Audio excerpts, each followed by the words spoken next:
नमस्कार, स्वागत है कौटिल्य बलरामपुर में। आज हम चर्चा करेंगे अंतर्राष्ट्रीय रैंकिंग के बारे में, सूचकांक के बारे में, रिपोर्ट के बारे में। होता क्या है कि वर्ष भर में अलग अलग संस्थाओं के द्वारा एक रिपोर्ट पब्लिश किया जाता है और वो परीक्षा में पूछे जाते हैं। कभी कभी बहुविकल्पीय के रूप में पूछ लिया जाता है। और जो यूपीएससी की तैयारी करते हैं उसमें क्या होता है कि आप मेंस में आंसर राइटिंग में इस रैंकिंग के बारे में कोट कर सकते हैं। तो चलिए शुरू करते हैं, देखते हैं। पहला है सूचकांक, वो है विश्व साइबर क्राइम सूचकांक 2024। ये क्या होता है, जारी किसने किया है? सबसे पहले ये देखो, ऑक्सफोर्ड विश्वविद्यालय और न्यू साउथ वेल्स सिडनी विश्वविद्यालय। इसमें सिर्फ यही याद रखो कि ऑक्सफोर्ड विश्वविद्यालय के द्वारा जारी किया गया है। भारत की रैंकिंग क्या है? भारत 10वें स्थान पर है, रूस पहले स्थान पर, यूक्रेन दूसरे स्थान पर, चीन तीसरे स्थान पर और फिर चौथे स्थान पर यूएसए। इसमें समझने वाली चीज़ क्या है, देखो इस रैंकिंग का मतलब ये होता है कि साइबर ठगी जो होती है, जैसे कोई फ़ोन कॉल आता है और उसके आधार पर आपके बैंक अकाउंट का पैसा खाली हो जाता है, तो जो साइबर ठगी के मामले में है वो रूस पहले स्थान पर है। साधारण भाषा में ऐसे समझा जा सकता है। यूक्रेन दूसरे स्थान पर, चीन तीसरे स्थान पर और ऐसे होते करते 10वें स्थान पर भारत। तो अगर जब ये 10वां स्थान आप भारत का देख रहे हैं तो आप ये बहुत अच्छा ना समझें कि भारत 10वें स्थान पर आ गया। ये बुरी चीज़ है क्योंकि ये 10वें स्थान पर है। इनको नीचे से पहले दूसरे स्थान पर होना चाहिए, तभी अच्छा होता। आई बात समझ में? अगला देखते हैं, कृत्रिम बुद्धिमत्ता तैयारी सूचकांक। इसका मतलब जैसे आर्टिफिशियल इंटेलिजेंस का आप लोग नाम सुन चुके होंगे, ये उसके बारे में है। पहले ये देख लो, जारी कौन करता है? ये जारी करता है अंतर्राष्ट्रीय मुद्रा कोष IMF। भारत का स्थान क्या है? 72वां। सिंगापुर का पहला स्थान, डेनमार्क का दूसरा स्थान, यूएसए का तीसरा स्थान। अच्छा, एक चीज आप लोग इसमें मतलब सबसे साइड में देख रहे होंगे, राइट हैंड में कि श्रेणियां लिखी हैं, वो ज़्यादा महत्वपूर्ण नहीं है क्योंकि इसका मतलब ये होगा कि बहुत डीप में जब पढ़ना पड़ेगा तब श्रेणियों की बात आती है। लेकिन हम अभी क्या देख रहे हैं, बहुविकल्पीय लेवल पर, और जहां से सवाल हल किए जा सके वही देख रहे हैं। तो ये रैंकिंग क्या है? कृत्रिम बुद्धिमत्ता तैयारी सूचकांक। मतलब देखो AI आ रहा है तो इससे क्या हो रहा है कि सामाजिक लेवल पर बहुत ज़्यादा समस्याएं उत्पन्न हो रही हैं। कैसे? जैसे आप लोगों ने कुछ समय पहले सुना होगा कि नरेंद्र मोदी का वीडियो जो था अरे उनका काहे ले रहे हो, रश्मिका मंदाना, उनका भी तो AI के थ्रू, मतलब डीप फेक के थ्रू, और जो डीप फेक होता है वो AI का ही हिस्सा होता है, ऐसा माना जा सकता है। तो डीप फेक के थ्रू रश्मिका मंदाना को बदनाम किया गया था। तो उससे निपटने के लिए ये रैंकिंग जारी किया जा रहा है कि कौन कौन से देश किस प्रकार के कदम उठा रहे हैं। आई बात समझ में? तीसरा देखते हैं, यात्रा और पर्यटन विकास सूचकांक। ये किसके द्वारा जारी किया गया है? विश्व आर्थिक मंच के द्वारा। भारत का स्थान 39वां स्थान है, अमेरिका पहले स्थान पर है, स्पेन दूसरे स्थान पर है, चीन तीसरे स्थान पर है। इसमें टूरिज्म के, जैसे नाम से भी जाहिर हो रहा होगा कि किस देश में कितना बेहतर टूरिज्म का विकास हो रहा है। अगला देखते हैं, विश्व प्रेस स्वतंत्रता सूचकांक। ये जारी कौन करता है? रिपोर्टर्स विदाउट बॉर्डर, ये एक संगठन है, ये जारी करता है। भारत का स्थान क्या है? 159वां, और पहले स्थान पर नॉर्वे, दूसरे स्थान पर डेनमार्क, तीसरे स्थान पर स्वीडन। इसमें क्या होता है कि मीडिया को कितनी अधिक स्वतंत्रता मिली हुई है। कुल मिलाकर इसको ऐसा समझा जा सकता है कि ये जो मीडिया वाले हैं इनको लिखने के लिए, बोलने के लिए कितनी आज़ादी मिली हुई है। तो 159वां स्थान है, मतलब भारत इसमें 10 से 72 है। और भारत बहुत ज़्यादा छूट नहीं दिए हुए है मीडिया वालों को, ऐसा यह रैंकिंग बता रहा है। और आप लोग खुद समझदार हैं कि कोई कैसे तुरंत मतलब चाहे वो सरकार हो किस प्रकार से क्रिटिसाइज किया जाता है। अब रवीश कुमार क्या कर रहा है, भारत सरकार को वो क्रिटिसाइज ही तो कर रहा है। पुण्य प्रसून वाजपेयी क्या कर रहा है, भारत सरकार को क्रिटिसाइज कर रहा है। लेकिन क्या है कि 159वां स्थान तब भी भारत का आ गया है।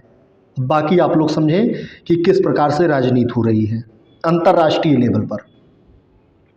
अगला देखते हैं, वैश्विक लैंगिक अंतर रिपोर्ट 2024। ये क्या होता है?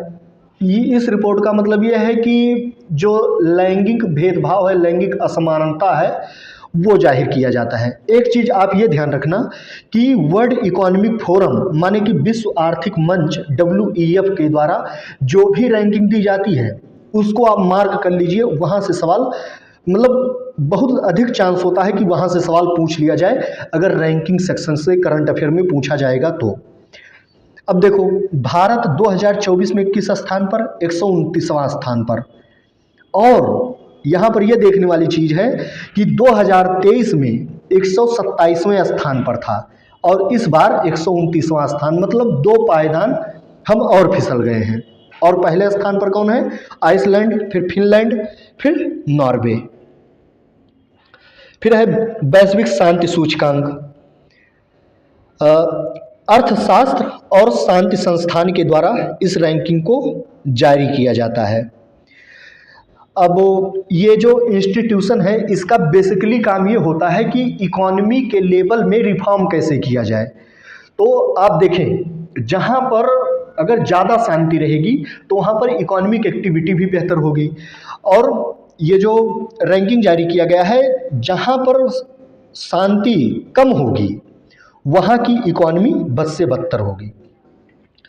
तो इसमें देखो, आइसलैंड पहले स्थान पर है, मतलब यहाँ की इकोनॉमी भी कम लोगों के लिए, कम लोगों में यहाँ की इकोनॉमी बेहतर है और यहाँ पर शांति भी बेहतर है। तो तभी देख रहे हो कि वैश्विक शांति सूचकांक में आइसलैंड पहले स्थान पर, डेनमार्क दूसरे स्थान पर और आयरलैंड तीसरे स्थान पर। ये जो स्कैंडिनेवियन कंट्री हैं, लगभग जैसे खुशहाली, शांति, भूखमरी, इन सब चीज़ों में क्या होता है कि ये लोग मतलब टॉप 10 में ही रहते हैं जितने स्कैंडिनेवियन कंट्री होते हैं। फिर आ जाता है वैश्विक खुशहाली सूचकांक माने कि प्रसन्नता सूचकांक। ये जारी किसके द्वारा किया गया है? Gallup Oxford wellbeing research centre के द्वारा। और भारत का स्थान है 126वां। फिर इसमें भी देखो, फिनलैंड, डेनमार्क, आइसलैंड, यही 3 टॉप 3 के हैं। अरे हाँ, लेकिन इस रिपोर्ट में एक चीज़ आप ये भी देखेंगे कि शायद इसी बार का है या पिछले 2023 में क्या हुआ था कि पाकिस्तान वालों को भारत से ज़्यादा खुशहाल राष्ट्र बता दिया गया था, जो गलत चीज़ है। तो अब इस रैंकिंग के ऊपर जो चाहे वो करो, सवाल उठाओ या याद करो, हो सकता है सवाल फंस भी जाए।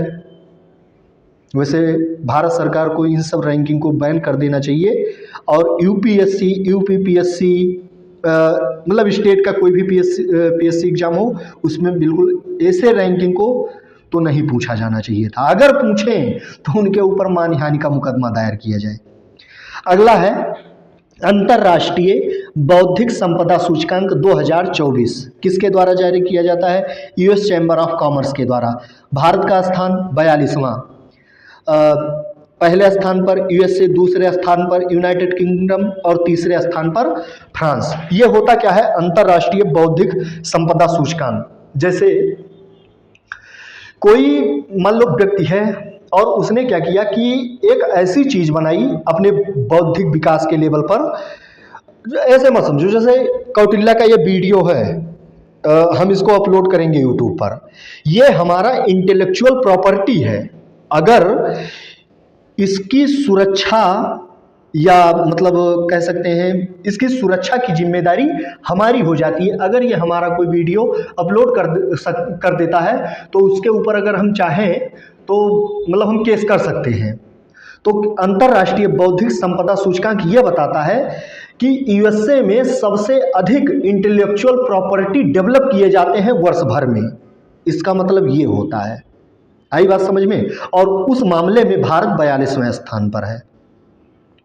फिर है मानव विकास रिपोर्ट यूएनडीपी, और जारी करने वाला मतलब UNDP United Nation Development Programme के द्वारा ये जारी किया जाता है। रैंक है जो भारत का वो है 134वां, और पहले स्थान पर स्विट्जरलैंड, दूसरे स्थान पर नॉर्वे, फिर आइसलैंड। अगला है जलवायु परिवर्तन प्रदर्शन सूचकांक 2024, जारी किसके द्वारा किया जाता है? जर्मन वाच के द्वारा। भारत का स्थान क्या है? 7वां, जो शायद पिछले बार 8वां था। और इस रैंकिंग की खासियत देखो, इसने ये दावा किया है कि पहले स्थान, दूसरे स्थान, तीसरे स्थान पर दुनिया का कोई देश मतलब ऐसा काम नहीं कर रहा है जलवायु परिवर्तन प्रदर्शन के मामले में जिससे उसको पहले, दूसरे, तीसरे स्थान पर रखा जा सके।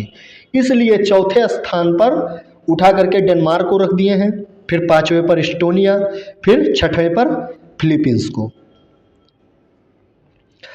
अगला देखते हैं विश्व प्रतिस्पर्धा सूचकांक। इसमें क्या होता है कि कॉम्पिटेटिवनेस मतलब कहाँ पर कितनी प्रतियोगिता है अलग अलग मामलों में। जैसे इसमें मेनली यही देखा जाता है कि जो आईटी सेक्टर वाले, आईटी सेक्टर क्या, ये जो कॉरपोरेट सेक्टर होते हैं, अगर अपनी कंपनियों की स्थापना करते हैं, तो जैसे अगर इंडिया में क्या है कि जियो है, और जियो के साथ में हम ये भी ले लेते हैं कि एयरटेल भी है। तो अगर इसी प्रकार से जैसे अगर मान लीजिए 10 कंपनी, 20 कंपनी होगी, तो यहाँ पर प्रतिस्पर्धा ज़्यादा होगी। इसलिए इस मामले में सिंगापुर पहले स्थान पर है। इसका मतलब है कि सिंगापुर में कंपनियों के लेवल पर प्रतिस्पर्धा बहुत है। फिर आ गया लोकतंत्र सूचकांक 2023। अब ये सब 2023 के आंकड़े हैं, क्योंकि 24 में अभी इन लोगों ने जारी नहीं किया है। वो क्या है, जारी किसने किया है? Economist intelligence unit.